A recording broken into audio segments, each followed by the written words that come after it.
Hello student, मैं आरम तिवारी आपका just education में स्वागत करता हूं।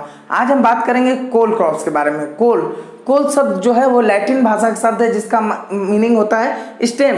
ये लैटिन भाषा के शब्द कोलस से बना हुआ है जिसकी हिंदी क्या होगी, स्टेम होती है, जिसका अर्थ क्या होता है स्टेम। स्टेम मतलब तना। तो कोल क्रॉप्स के मेजर क्रॉप के बारे में बात करते हैं, कैबेज के बारे में। कैबेज जिसको हम पात गोभी भी कहते हैं। तो भारत का पात गोभी के उत्पादन के दृष्टि से चौथा स्थान है, तो तीसरा स्थान है। भारत का 3rd रैंक है वर्ल्ड में पात गोभी के उत्पादन में। अब हम बात करते हैं पात गोभी का बॉटनिकल नेम क्या है। तो इसका बॉटनिकल नेम है ब्रेसिका ओलेरेसिया वैरायटी कैपिटाटा। बात करें इसके फैमिली की, तो इसकी फैमिली क्या है, ब्रेसिका केसी, या इसको आप कहते हैं क्रूसीफेरी। ये सरसों की कुल वाली ही फसल है। बात करें इसका जन्म स्थान कहाँ है, तो इसका जन्म स्थान है मेडिटेरियन रीजन, या इसको आप कह सकते हैं, इसको हिंदी में कहते हैं भूमध्य सागरीय क्षेत्र। भूमध्य सागरीय क्षेत्र। बात करें इसके फल, इसके फ्रूट टाइप को क्या कहते हैं, तो इसके फ्रूट टाइप को हम कहते हैं सिलिकुआ। सिलिकुआ आप याद कीजिएगा, सिलिकुआ ही कहते हैं। जो क्रूसीफेरी कुल की जितनी भी फसल होती हैं उसके फल को क्या कहते हैं, सिलिकुआ। सरसों का भी फल क्या है, सिलिकुआ का ही उदाहरण है। बात करें इडिबल पार्ट, खाने योग्य भाग को हम क्या कहते हैं। पात गोभी में खाने योग्य भाग को कहते हैं हेड। बहुत ही महत्वपूर्ण प्रश्न है। पात गोभी में खाने योग्य भाग को क्या कहते हैं, हेड। बात करते हैं सॉइल, तो इसके लिए कौन सी मिट्टी उपयुक्त होती है, तो ये अधिकतर सभी मिट्टियों में हो जाती है, लेकिन इसके लिए जो महत्वपूर्ण मिट्टी है sandy loam soil. Sandy loam soil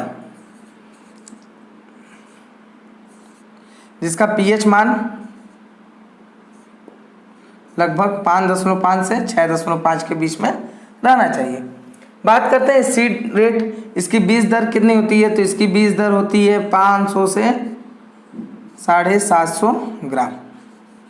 ग्राम है, किलोग्राम नहीं है। प्लांटिंग टाइम, तो प्लांटिंग टाइम इसके हम बात करते हैं तो 2 तरीके से प्लांटिंग टाइम, एक प्लेन्स पे क्या होता है और हिल्स पे।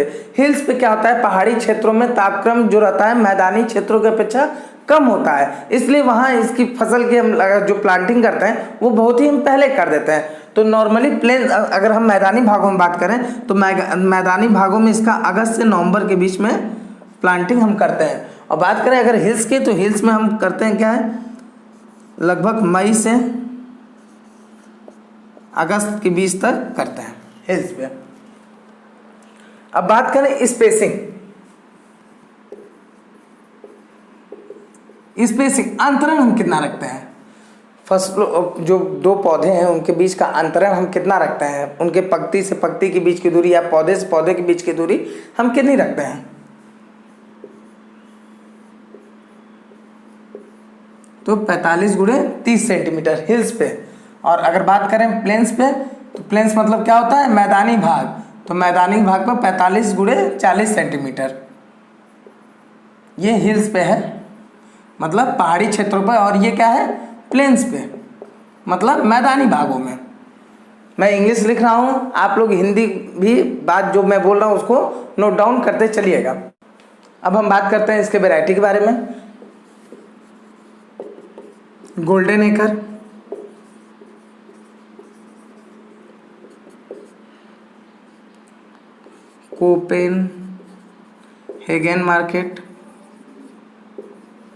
कोपेनहेगन मार्केट क्या है, अर्ली वैरायटी है।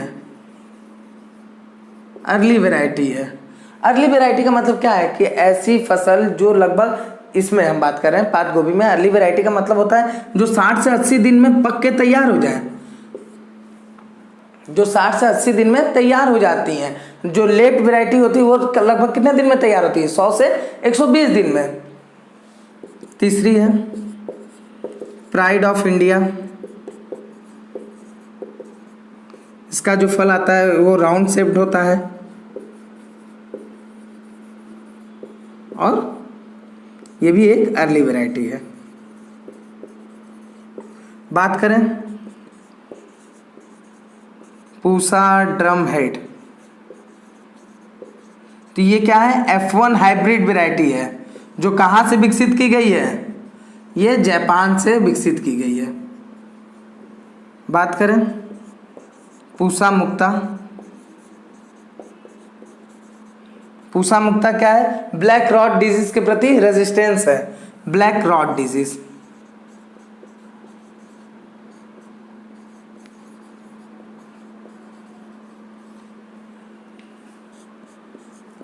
पूसा रत्नार,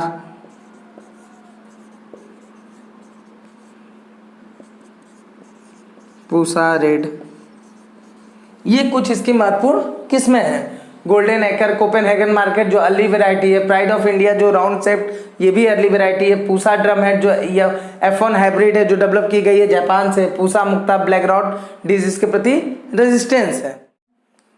अब हम बात करते हैं पात गोभी में लगने वाले कुछ महत्वपूर्ण कीट और रोगों के बारे में। तो आइए हम बात करते हैं कुछ महत्वपूर्ण इंसेक्ट एंड डिजीज के बारे में। तो इसमें महत्वपूर्ण रोग और कीट कौन से लगते हैं, तो इसका महत्वपूर्ण कीट है DBM, diamond black moth. Diamond black moth एक कीट है जो जो पात गोभी में या कोल क्रॉप्स आप कह सकते हैं, जो कोल क्रॉप्स का महत्वपूर्ण कीट है, जिसका जंतु वैज्ञानिक नाम प्लूटेला ज़ाइलोस्टेला है। बात करें क्लब रॉट ऑफ क्रूसीफेरी,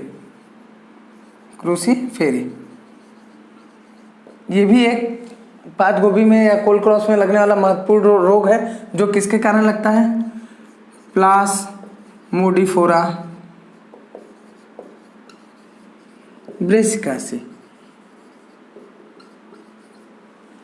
जो प्लाज्मोडिफोरा जो है ये एक प्रोटोजोआ फाइलम से संबंधित है।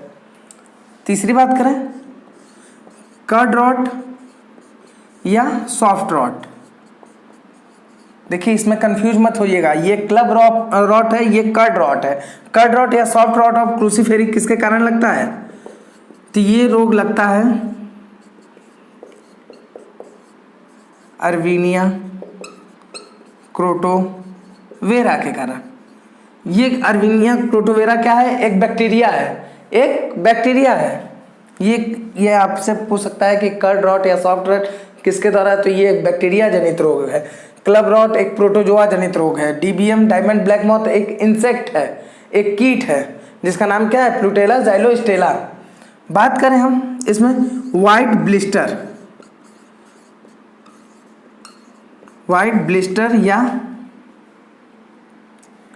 ब्लिस्टर को क्या कहते हैं, सफ़ेद रतुई, जिसको हिंदी में सफ़ेद रतुई कहते हैं। तो व्हाइट ब्लिस्टर किसके कारण लगता है, तो ये एक फंगस के कारण लगता है। उस फंगस का क्या नाम है, एल्ब्यूगो कॉन्डिडा। व्हाइट ब्लिस्टर ऑफ क्रूसीफेरी किसके कारण लगेगा, फंगस एल्ब्यूगो कॉन्डिडा। ये क्या है, एक कवक जनित रोग है। अब हम बात करते हैं कि जो ये कोल क्रॉप्स होते हैं उनमें जो गंध आती है, जो उसका फ्लेवर आता है, वो किसके कारण होता है, तो फ्लेवर ऑफ कोल क्रॉप्स का मतलब है इसमें फूल गोभी, पात गोभी, गाठ गोभी, जितनी भी कोल क्रॉप्स आती सभी के बारे में। तो किसके कारण, डाई मेथाइल ट्राइसल्फाइड। ये बहुत ही महत्वपूर्ण प्रश्न है कि पूछ सकता है आपसे पात गोभी में गंध के कारण क्या है, या सुवास या उसके सुगंध के कारण क्या है, तो डाईमेथाइल ट्राइसल्फाइड एक रसायन रहता है जिसके कारण इसमें ये गंध आती है। बात करें हम, ये पात गोभी में एंटी कैंसर प्रॉपर्टी भी पाई जाती है। पात गोभी में एंटी कैंसर प्रॉपर्टी, तो एंटी कैंसर प्रॉपर्टी किसके कारण पाई जाती है, तो पात गोभी में इंडोल 3 कार्बोनल नामक रसायन पाए। अब बात करें इसके उपज की, यील्ड की, तो इसके ऊपर 25 से 35 टन प्रति हेक्टेयर है। इसके ऊपर 25 से 35 टन प्रति हेक्टेयर। गायनी में क्या होता है, जो फीमेल पार्ट होता है, फीमेल पार्ट जो होता है वो मैच्योर हो जाता है। मेल पार्ट के पहले ही फीमेल पार्ट मैच्योर हो जाता है, जिसके कारण क्रॉस पॉलिनेशन को बढ़ावा मिलता है। फीमेल पार्ट फर्स्टली मैच्योर पहले ही परिपक्व हो जाता है, जिसके कारण क्या होता है, क्रॉस पॉलिनेशन को बढ़ावा मिलता है। इसके क्वेश्चन इस तरह पूछ सकते हैं कि क्रॉस पॉलिनेशन को बढ़ावा देता है प्रोटोगाइनी, प्रोटोएंड्रोसियम भी क्रॉस पॉलिनेशन को बढ़ावा देता है। तो ये आज हमने देखा है कुछ पात गोभी से महत्वपूर्ण प्रश्न जो हमारी परीक्षाओं में पूछे जाते हैं।